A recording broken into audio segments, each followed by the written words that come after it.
구독, 좋아요. 자, 또 한 분 젊지만 아주 날카로운 그런 논평을 하시는 분이죠. 이번에는 강대규 변호사와 함께 이재명 정부의 초반 인선과 그리고 이제 총리 인사청문회에 대해서 자세히 한번 짚어보도록 하겠습니다. 강대규 변호사 나오셨습니다. 어서 오십시오. 네, 안녕하십니까, 강대규입니다. 예, 오늘 이재명 정부의 첫 번째 이제 장관 후보자 인선이 대거 쫙 나왔는데요. 네, 뭐 외교부 장관에 조현 장관 임명한 거는 그래 뭐 외교부 차관 출신이니까 할 수 네. 있어 그러는데 제일 걸리는 게 이 국방장관 자리에다가 예.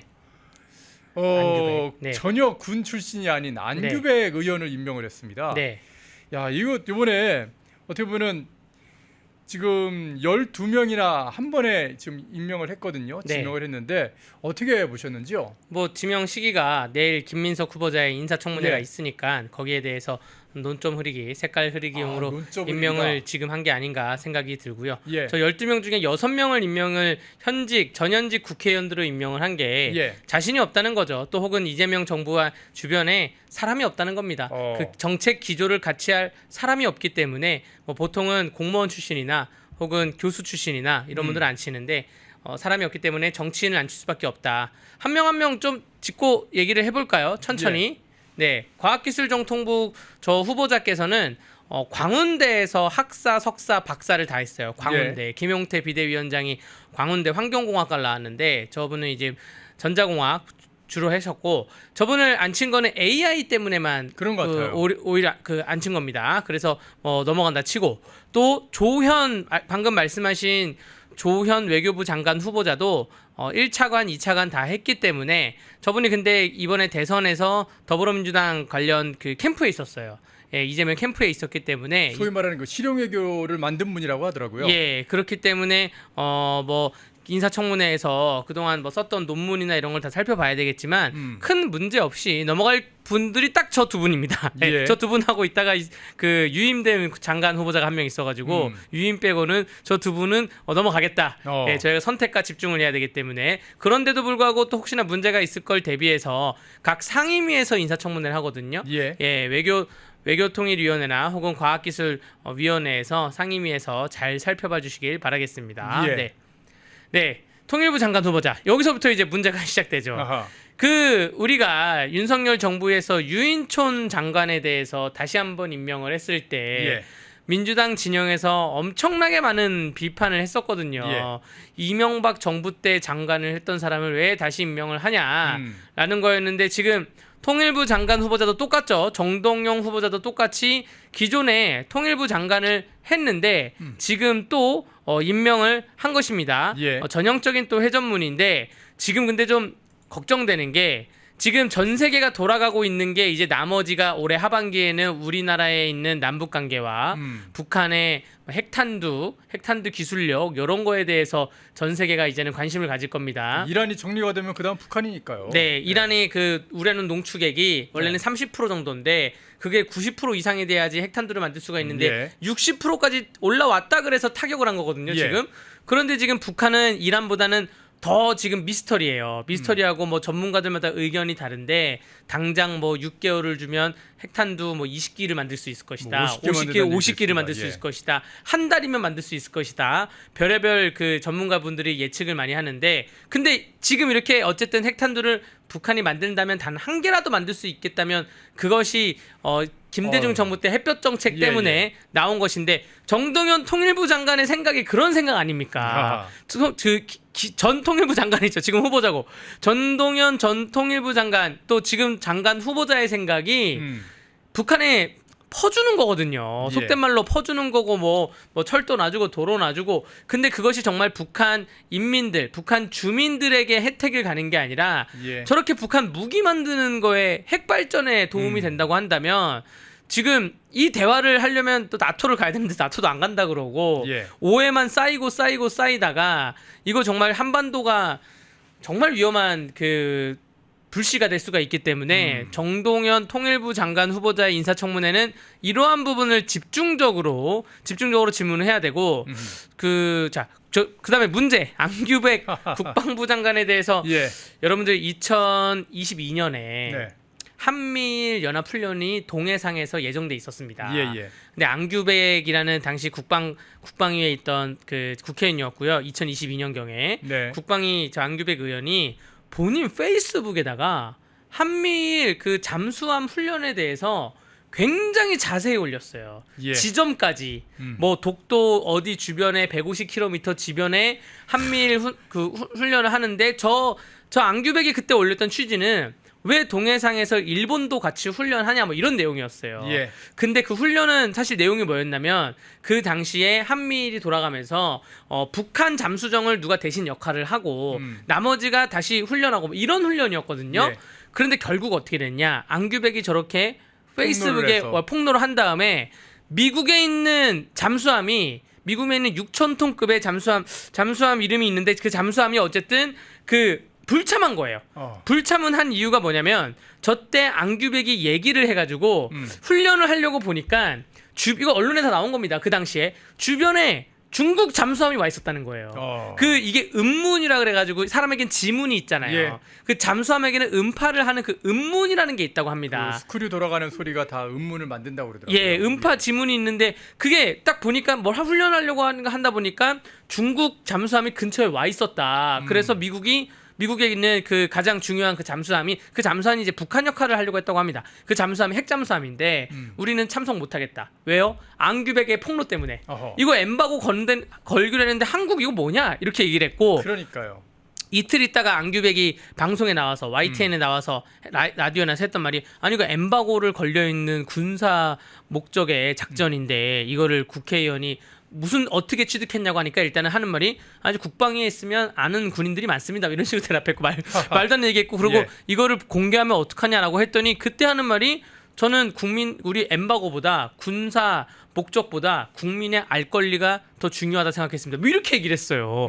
정말 사고방식이 우리가 뭐 그래 이제 한발 양보해서 뭐 민간인 안 치던 뭐 다 알겠는데 앙규백을 안 치면 안 된다는 것이죠. 지금 이름 없는 별로 있는 국정원에 있는 이름 없는 별들 또 혹은 지금 북한 인근이나 혹은 뭐 각종 전사하신 분들 말씀하시는 거죠. 외국에서 활동하고 있는 블랙 요원분들 물론 이제 그 국정원 담당이니까 국방부가 아니라 하더라도 네. 국방부 관련해서도 그런 분들이 얼마나 많은 지금 그 밖에서 활동을 하고 있는데 국민의 알 권리를 위해서 아주 그냥 다 갖다 바칠 전 그럴 사람이라고 생각을 하거든요.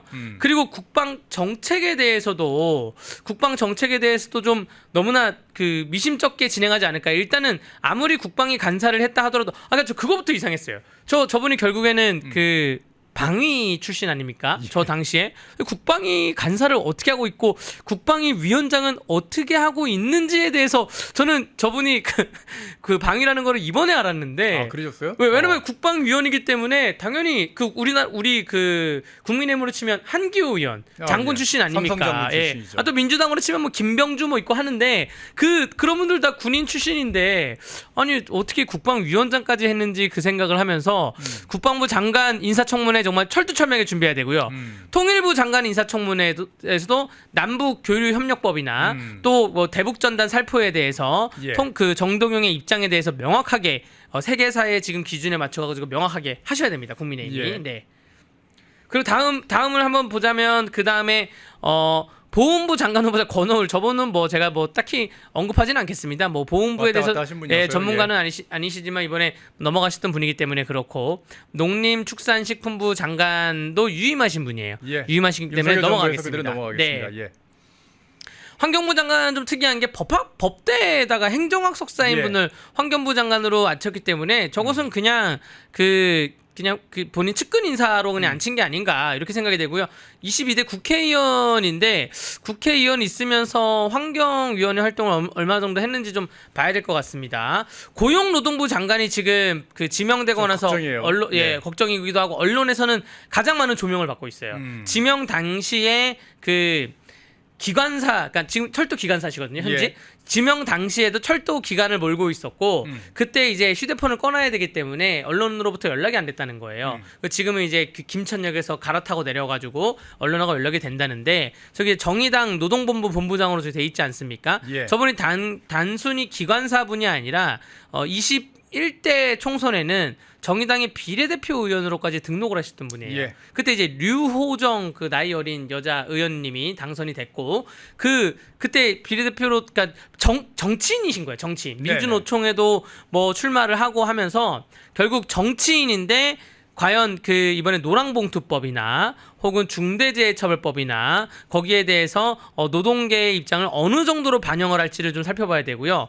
저는 그렇게 생각합니다. 물론 기간사로 노동을 하시긴 하셨겠지만 저렇게 정치권에 왔다 갔다가 거릴 정도의 노동자셨다라고 말씀을 드리면서 고용노동부가 예전에는 노동부였는데 지금 고용노동부잖아요. 예. 고용이 있어야 노동이 있습니다. 무슨 말이냐 하면 고용할 회사가 있어야지 일할 월급을 받아갈 노동자들도 있는 거예요. 예. 지금 그 고용노동부 장관 후보자의 이제 입장이 정의당의 입장이 뭐 위에 있는 수뇌부들은 이렇게 돈을 많이 갖고 가고 뭐 이런 입장일 거예요.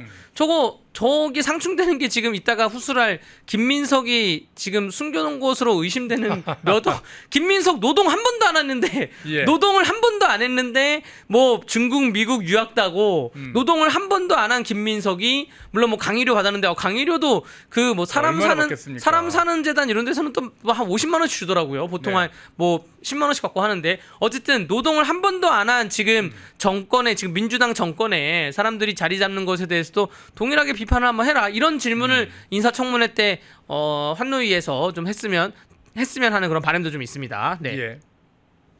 여성가족부 장관 후보자도 국회의원이고 해양수산부 장관 후보자도 국회의원입니다. 예. 둘 다 아마 인사청문회를 쉽게 넘기기 위해서 국회의원을 앉힌 것 같고요. 특히 저 전재수 해양수산부 장관 후보자는 들어가자마자 골치가 아플 거예요. 뭐냐면 해수부를 지금 부산으로 옮긴다는 건데 예. 지금 박형준 부산시장 입장에서는 땡큐죠. 예. 와라. 일단 와라는 거고. 근데 해수부 내부의 입장이 직장인들 그 비공개 커뮤니티에 올라온 글을 보면 불만이 가득 쌓여 있습니다. 어마어마하죠. 예, 그러니까 평소에 좀 얘기를 했으면 우리가 한 10년 있다 옮긴다, 혹은 5년 있다 옮긴다 얘기를 했으면 모르겠는데 하루 아침에 갑자기 해수부는 부산으로 옮깁니다라고 얘기를 하니까 지금 굉장히 당황스럽다라고 하고요. 해양수산부에 어떠한 그 전문성을 갖고 있는지는 모르겠으나 해수부 옮기라고 간 그러한 국회의원이라고 생각됩니다. 네. 예. 네, 중소벤처기업부 장관. 저분 인사청문회에서 재밌는 질문 한두 개가 나올 수도 있어요. 두루킹 관련 질문이 나올 수가 있습니다. 예. 댓글요. 왜 댓글요? 왜냐면 그 김경수 두루킹 막 문제가 있을 때 네. 국회에서 그런 질의할 때 항상 그 포털 사이트에서 대표자들이 나오는데 예.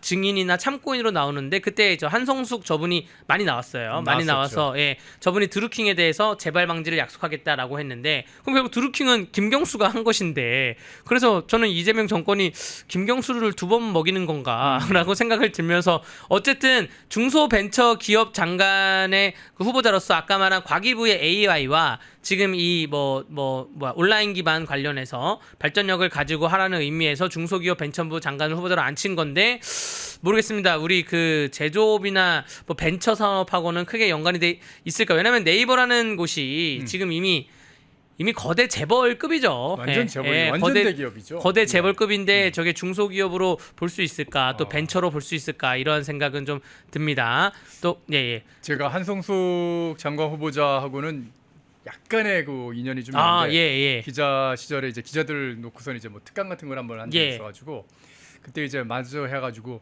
막 댓글 때문에 문제 되게 많았었거든요. 그래서 댓글 국적 관리 좀 하시는 게 어떨까라고 건의를 한번 드려본 적이 있거든요. 근데 그거를 안 받아들이시더라고요. 그래서 네이버에서 아니 그냥 그 옆에다가 IP를 적으시던지 아니면 거기다 깃발 하나 다시면 안 됩니까?라고 이렇게 질문을 드렸는데 그거를 안 하시더라고요. 기술력은 충분히 가능한데 기술력은 그러니까 접속지도 가능하고 혹은 아이디를 외국 아이디냐 국내 아이디냐 그것 기술력은 가능한데 할 생각은 없다. 이번에 결국 저렇게 가시네요. 그 질문은 이번 인사청문회 때도 다시 한번 좀 해야 되지 않을까 생각이 되고요. 국무조정실장은 그 지역 균형을 위해서 아마 강원도 분을 앉히신 게 아닌가 생각이 되고요. 이분이 그 국무조정실에서도 근무를 했었고 그리고 기업에 갔다가 다시 국무조정실장으로 오는 분이다라고 말씀을 드리겠습니다. 자, 오늘 진짜 제일 또 이제 중요한 인물. 내일부터 이제 인사청문회가 시작되는데 아니 김민석 인사청문회에 증인도 없고 참고인도 없이 네. 김민석만 나온다고요? 네, 저게 국민의힘에서 양보를 사실 많이 했었거든요. 예, 예. 국민의힘 의원님들이 지금 에너지가 없어가지고 그런지 양보를 많이 했어요. 그래서 전처 안 부르겠다, 가족들 예. 안 부르겠다. 다만 그 돈거래 관련돼 있는 사람은 부르자. 예. 그 돈거래 관련 있는 사람 중에 이미 뭐 출마를 했던 사람도 있지 않냐, 좀 부르자라고 했는데. 그 지난번 저희 구시탈 방송에서 홍석준 의원님이 지난주에 말씀하셨던 것 중에 국민의힘 의원들이 저렇게 증인을 합리적인 증인을 줄여서 얘기했더니 더불어민주당에서 그래 그러면 우리도 증인 신청할게 해서 너네 이 사람 받을 거면 우리 증인도 받아줘 라고 해서 신청한 사람이 윤석열 전 대통령 김건희 여사. 그러니까 전혀 김민석 청문회하고 한도수 정 총리, 예. 김민석 청문회하고 전혀 관련 없는 증인들을 막 의견 신청하면서 예. 이거 너네 거 받을게 대신 이것도 받아줘 이런 식으로 하니까 증인 신문이 전혀 이루어지지 않는다라는 것이고요. 지금 더불어민주당에서는 뭐 국민의힘이 증인 신청을 늦게 했다. 법령상은 5일 이전에 해야 된다라고 하는데 이미 지난주 초부터 증인 신청했습니다. 했는데 예. 안 받아가지고 진행이 안 된 것이고 저거 비슷한 게 제가 인사청문회 역사를 다 찾아봤거든요. 예. 증인이 0명인 적은 없어요. 예. 참고인 한두 명 꼭 있었고 증인도 한두 명 꼭 있었는데 증인이 없어가지고 진행된 게 딱 하나 사례가 있더라고요. 조국 청문회가 그랬습니다. 조국 청문회. 아이고 제2의 조국 사태라고 하더니만 그것까지 그냥 그렇게 예, 되는군요. 조국 청문회가 조국이 그 혼자 나와가지고 막 네. 이것저것 얘기하다가 자 저는 그렇게 생각해요. 저거 정말 저는 더불어민주당이나 또 김민석 후보자 측의 판단 미스입니다. 어허. 증인을 두세 명은 불러야죠. 불러서 이게 제가 만약에 인사청문회를 준비하는 사람이라고 하면 증인을 두세 명을 불러서 그 두세 명으로 방어막으로 돌려야지. 어허. 그 일반 재판도 그래요. 일반 재판도 검찰 측 증인과 변호사 측 증인이 증언이 다를 때가 있어요. 예. 그럼 판사님이 엄청 헷갈려 하시거든요. 그런 작전으로 가는 게 좀 낫지 않겠는 생각이 들고 김민석 혼자를 앉혀두고 이틀간 48시간을 인사청문회를 돌린다? 그러면 아예 탈탈탈탈 털리지 않을까 저는 그렇게 생각이 됩니다. 그런데 뭐 제가 그 좀 특이한 거는 김민석이 오늘 저녁에도 아마 지금 이 시간인가요? 이 시간에도 방송 출연을 하고 있어요. 그래요? 그러니까 총리 후보들 그 박재홍의 한판 승부가 아마 지금쯤 하는 걸로 제가 알고 있는데, 예. 그러니까 총리에 지명되고 나서 방송 출연을 더 많이 해요. 국회의원 할 때보다. 그래서 그러면 어떻게 답변할 거라 예상되냐? 국민의힘 의원들이 막 질문을 했을 때, 그거는 어제 방송에서 답변했습니다. 그건 지난번 어디 출연해서 답변했습니다. 국민들이 아실 겁니다. 예. 요렇게 답변을 할까봐 제가 좀 걱정이 됩니다. 왜냐하면 아니 총리에 지명된 사람이 방송을 저렇게 많이 나오나? 저는 그렇게 생각된 거예요. 저도 좀 그건 최근에 보지 못했던 간담회도 많이 하고 그러니까 이런 경우는 없었거든요. 아니 심지어 네. 뭐 자기가 업무보고까지 다 받고 있는 그런 상황이 되는데 그러니까요. 총리 예. 놀이를 하는 것 같기도 하고요. 그러면서 예. 막 다 설명드렸습니다. 이런 식으로 빠져나가지 않을까 저는 그렇게 생각이 됩니다. 예. 그렇게 빠져나오려고 하지만 의혹은 지금 계속 터지고 있는 네. 그런 상황인데 네. 이번에는 또 6억 원과 관련된 의혹 그것도 터졌고요. 네. 그 다음에 의혹 터진 게 미성년자였던 아들과 딸에게 1억 5천만 원의 예금이 갑자기 이렇게 퍽 생기는 그런 의혹들 막 터졌거든요. 맞습니다. 예. 일단 하나씩 한번 살펴보죠. 6억부터. 이 6억부터 한번 볼까요? 네. 지금 김민석 후보자는 이렇게 그 답변을 하고 있습니다. 6억 원 그거 경조사 그러니까 장인 어른 상과 그리고 자신의 재혼 네. 그리고 출판 기념회 2번 한 거 이걸로 마련했다 이렇게 주장을 하는데 네. 이게 말이 안 될 게 지금 뭐 일단 당장 나오는 얘기가 그 결혼식 축의금은 실제로 받지 않겠다 그렇게 얘기를 했다면서요. 네, 받지 않겠다고 했고 지금 민주당에서는 아니 결혼식 축의금인데 이걸 재산 등록을 어떻게 하냐. 예. 자, 등록을 해야 됩니다. 왜냐하면 김민석 후보자가 결혼했던 게 2019년 맞습니다. 12월이에요. 예, 예. 2019년 12월 31일을 기준으로 재산 등록을 해야지 그 다음 2020년 총선에 출마합니다. 예. 그러면 결혼식 축의금을 뭐 몇천만 원을 받았건 뭐 억을 받았건 받은 거에 대해서 한 1주, 2주 안에 그 몇천만 원을 다 써야지만 이걸 등록을 안 한, 아까 나중에 이따 이제 그런 말을 할 거 설명도 드릴 건데 그런 것이지 그게 아니면 등록을 당연히, 이 말입니다. 그 말을 등록을 당연히 해야 된다는 것이고요. 예. 그리고, 그 축의금 자체를 받지 않겠다라고 처음에는 김민석이 처음 했던 말은 축의금, 뭐 조의금, 뭐 출판기념회였다라고 했다가 본인이 지금 축의금 사양합니다라고 써놓고 나니까 그 다음부터는 축의금에 대해서는 일절 또 설명을 안 하고 있어요. 어허허. 설명을 안 하고 있고 예. 그 주변 진영에서 축의금을 등록 대상이 아니라고 했는데 국회의원 출마자들은 또 출마해서 공직된 사람들은 집에 보유하고 있는 현금은 등록 대상자입니다. 대상자이고 여러분들 6억에 대해서 저희가 좀 그러니까 줄여보니까 6억은 너무나 출처가 불분명하다라는 건데 6억에 대해서 집에 어떻게 숨겨두냐라고 많은 궁금증을 갖고 계실 수가 있는데 여러분들 사과 박스 하나에 5만 원권은 다 넣잖아요. 이게 꽉꽉 넣으면 19억이에요. 사과 복수 하나요? 사과 박스 안에 꽉꽉 넣으면 그 꽉꽉 넣으면 19억이고 이거를 만약에 한 80% 정도 이렇게 그래도 이렇게 좀 공간 있게 채우잖아요. 그럼 15억입니다. 그래서 사과 박스가 옛날에 저희가 뭐 만 원권 있을 때 뭐 하나에 뭐 3억이니 많이 이랬지 지금 5만 원권이어가지고 사과 박스 하나가 15억입니다. 그러면 저 6억은 사과 박스의 반의 반이라 보시면 돼요. 이게 왜냐면 공간 협소하고 19억이라 치면 반의 반이기 때문에 가로 세로 30, 40cm에 우회가 20cm면 6억이 들어갑니다. 그러니까 집에 몇 억이 있을 수도 있는 거예요. 어허. 있는 사람들은. 어허. 그런데 저렇게 그 자꾸 돈을 씀씀이를 보니까 결국 현금성이 6억인 것 같은데 이게 출처가 너무 불분명하다. 밝혀라라고 했더니 이제 출판 기념회에서 봉투만 넣고 간다는 관행이 있다고 이제 뭐 얘기를 한다는 것인데 네. 출판 기념회에 저도 많이 가봤죠. 우리 많이 가보셨을 뭐 거고, 출마하시는 분들이나 뭐 그런 분들 많이 건의도 하시죠. 가보셨을 예. 텐데 보통은 어떻게 하냐면 5만 원권 하나나 10만 원권 하나를 놓고 책을 한 2권 정도로 갖고 옵니다. 예. 저기에 무슨 뭐 몇백만 원 싸들고 가고 그러지 않아요. 그러지 않고 근데 정말로 내가 아끼는 정말 친한 친구다 그러면 책 한 10권 사오면서 100만 원 두고 오고 하는데 예. 6억이 되려면 그 10만 원에서 6억이 되려면 한 6천 명의 사람이 와야 되는데 출판 기념회 몇 명이 왔는지 그 당시에 사진하고 동영상 돌려보면 다 알 수가 있습니다. 예. 그리고 출판기념회 돈을 받았으면 그건 당당한 겁니까? 출판기념회라는 게 정치권에서 얼마나 없어져야 되는 악행으로 이미 그 한 20, 30년 동안 지적되고 있는 부분인데 출판기념회에서 돈 받은 거다라고 해서 벗어난다는 거는 저거는 너무 안 좋은 정치를 계속 이어가겠다라는 것이죠. 예. 그리고 출판기념회 했던 그런 시기 자체가 네. 그러니까 어떻게 보면 끈 떨어지고 아직까지 뭐 국회의원이 될 건지 말 건지 뭐 그것도 좀 확실하지도 않은 그런 상황 맞습니다. 속인데 네. 그런 상황 속에서 6억 원이나 되는 어마어마한 돈을 갖다 거기서 땡길 수가 있다고요?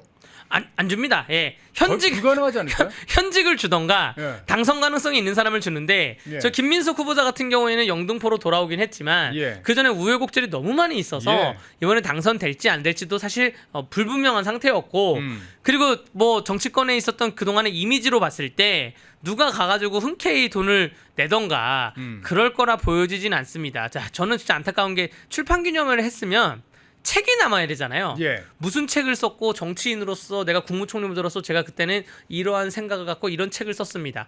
근데 어떠한 기사나 또 김민석의 발언을 봐도 본인 책 제목조차 얘기 안 하고 있어요.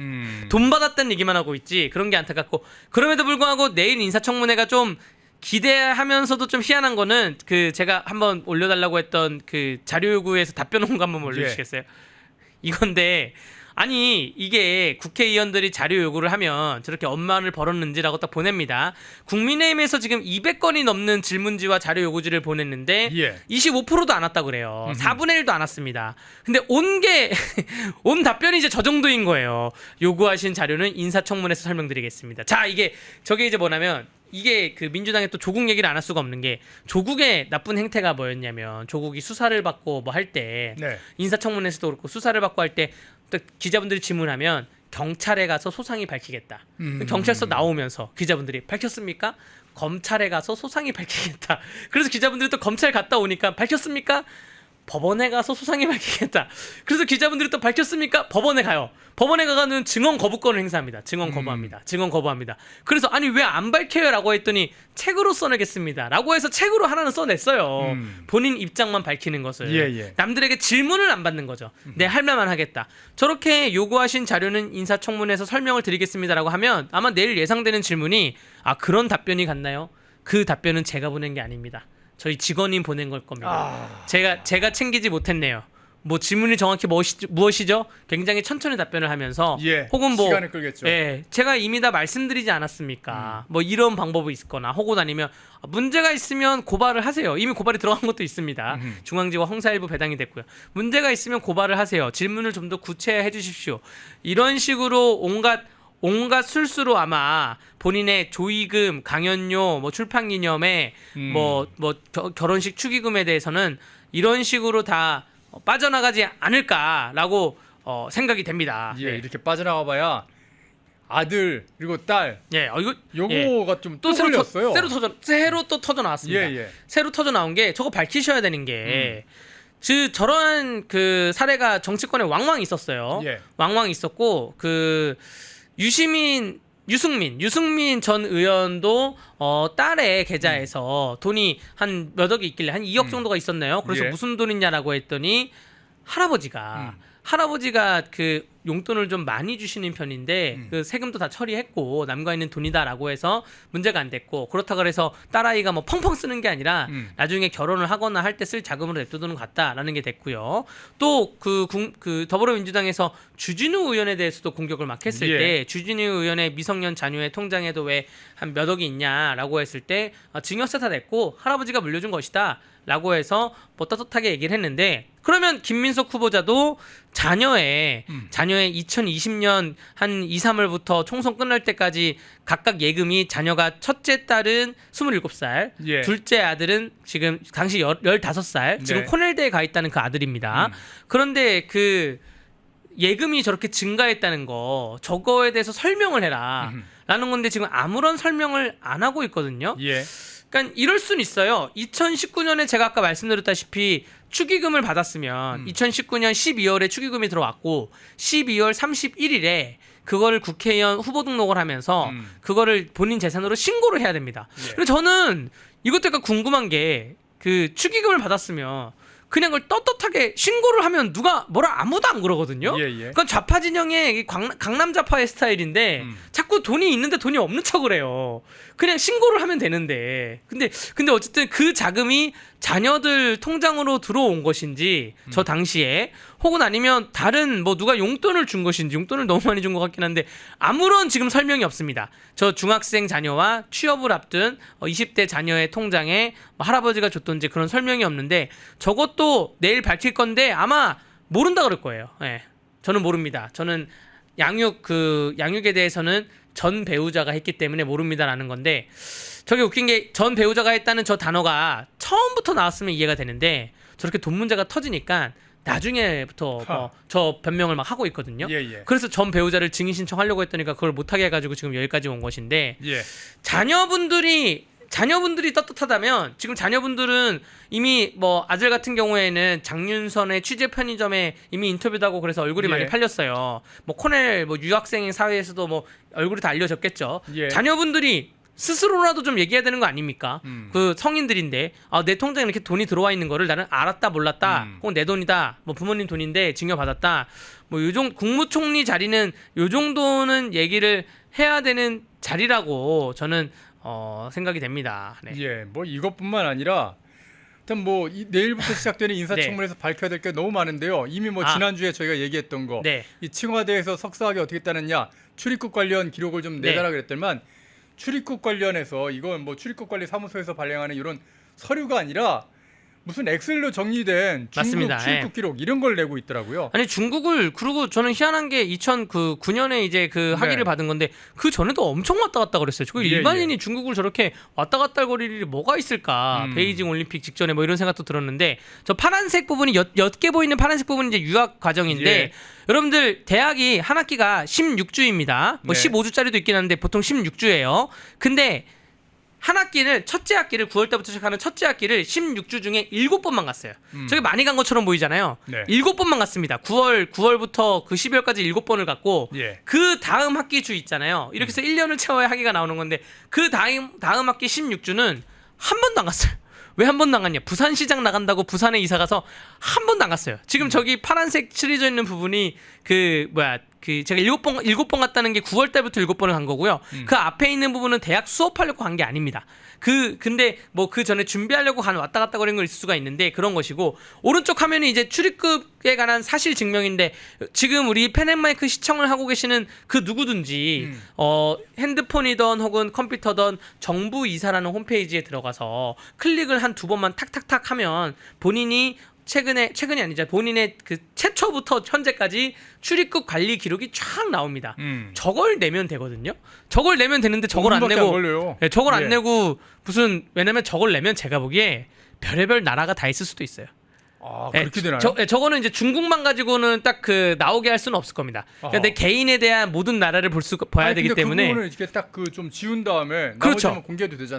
그렇죠. 그렇죠. 근데 지우는 것도 그 왜 지우는 거에 대해서 또 문제가 발생되는 거죠. 그 국무총리 후보자가 외국을 왔다 갔다 거린 게 흠결이 아닌데, 그 어쨌든 제가 보기에는 뭔가 있을 수도 있죠. 외국을 너무 왔다 갔다 거렸다던가 뭐 말도 안 되는 나라를 갔다던가 뭐 이런 것 때문인지 그 원본을 안 내고 자꾸 가공품의 자료를 내는 게 이게 전혀 지금 이해할 수 없는 그런 그러면 풍경입니다. 이 자료를요. 네. 이 출입국 관련 이 사실 증명을 갖다가 나중에 국정감사나 그럴 때 네. 국회의원들이 이 출입국관리사무소에다 요청을 할 수 있는 건가요? 저게 아마 개인 정보여가지고 개인정보여서 안 어느 되나요? 정도 지울 건 지우고 요청이 될 건데, 사실은 그 국정감사가 아니라 인사청문회 할 때, 네네. 여러분들 인사청문회를 국회에서 준비하다 보면 네. 인사청문회를 할 때 각 부처가 있지 않습니까? 국방부가 있고 뭐 법무부가 있고 국세청이 있고 부처청이 있지 않습니까? 네네. 부처청이 그 후보자에 대해서 줘야 되는 자료가 있어요.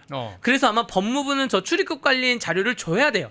줘야 되는데 지금 줬는지 안 줬는지는 아마 안 줬으니까 국민의힘 의원들이 계속 궁금해할 것인데, 그러겠죠? 줘야 되는데 줄 때 개인정보 동의를 받아줘야 됩니다.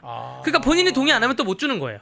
그래서 인사청문회를 아예 맨 땅에 헤딩하는 것처럼 준비하는 게 아니라요, 각 부처에서 국방부 자료, 국토부에서는 갖고 있는 토지 관련해서 예, 뭐 직계 주택 가족들이 매매하든지, 갖고 예. 있는 토지 관련 다 오고요. 법무부에서는 저렇게 출입국 관리 기록이나 범죄 기록 정보에 다 옵니다. 그게 결국에는 모든 그 정보를 합치면 하나의 책자가 돼요. 이 책자를 보면서 희한한 걸 찾는 건데 그게 없으니까 그걸 자꾸 안 주니까 자꾸 그 소문을 몰아서 질의를 하는 것이고, 국민의힘 인사청문회 위원님들 요즘 제가 오늘도 다른 그 국회 출입하는 기자분들하고 많이 연락을 주고받았는데 너무 힘을 안 낸다는 얘기가 좀 있어요. 예.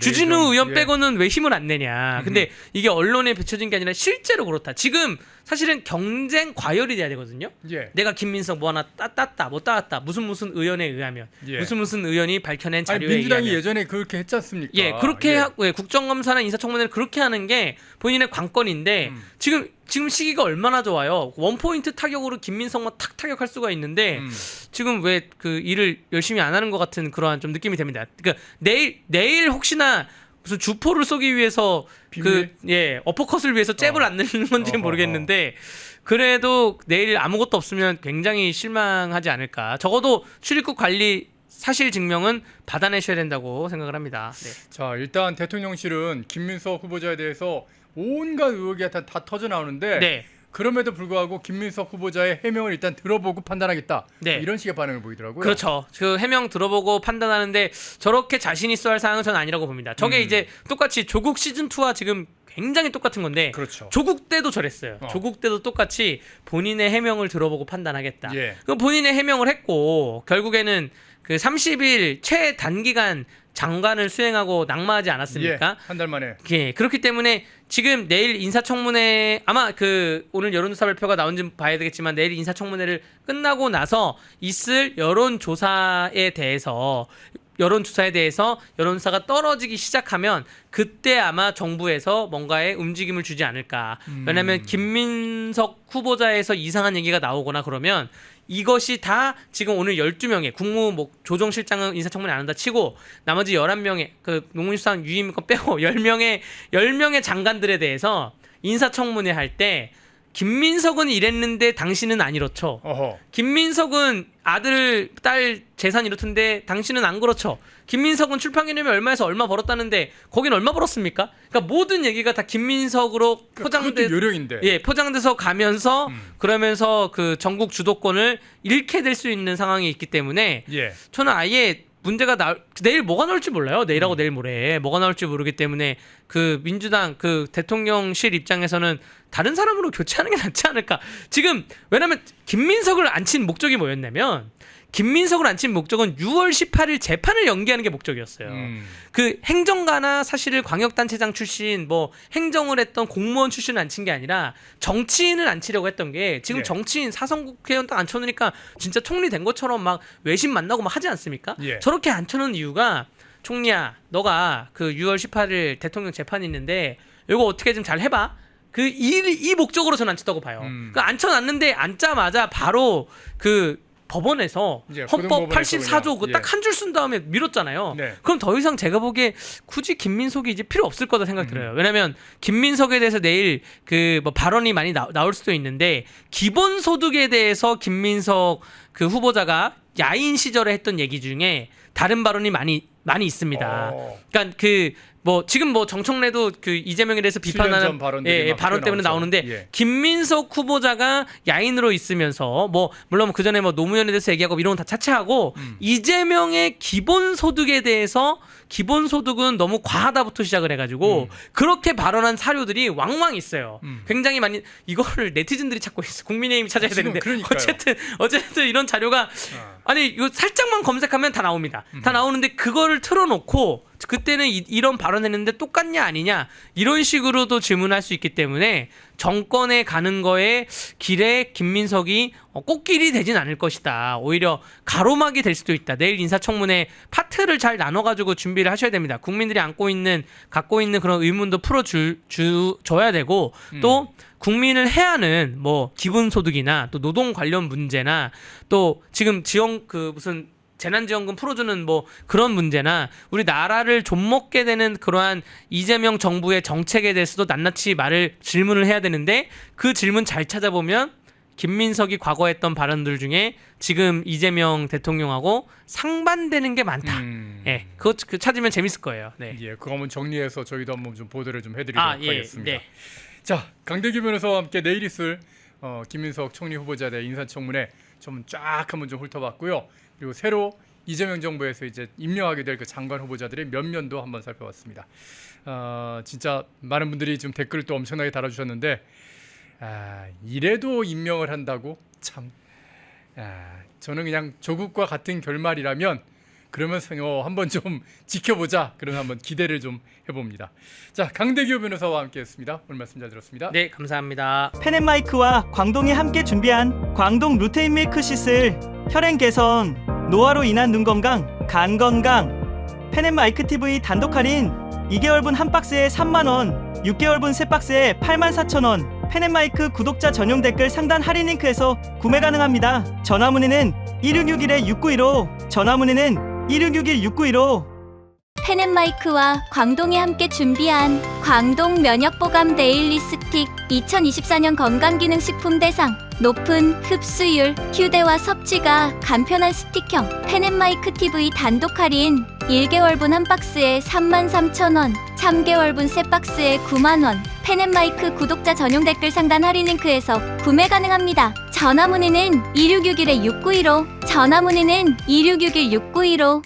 펜앤마이크와 광동이 함께 준비한 광동 혈당혈압 콜레스테롤 케어 솔루션 식후 혈당 상승 억제, 체지방 감소, 혈중 콜레스테롤 개선, 높은 혈압 감소. 펜앤마이크 TV 단독 할인 1개월분 한 박스에 25,000원, 3개월분 세 박스에 66,000원. 펜앤마이크 구독자 전용 댓글 상단 할인 링크에서 구매 가능합니다. 전화 문의는 1661-6915, 전화 문의는 1661-6915. 펜앤마이크에서 추천하는 영상도 보고 가세요. 다른 영상도 즐기시려면 구독 버튼을 꼭 눌러주세요.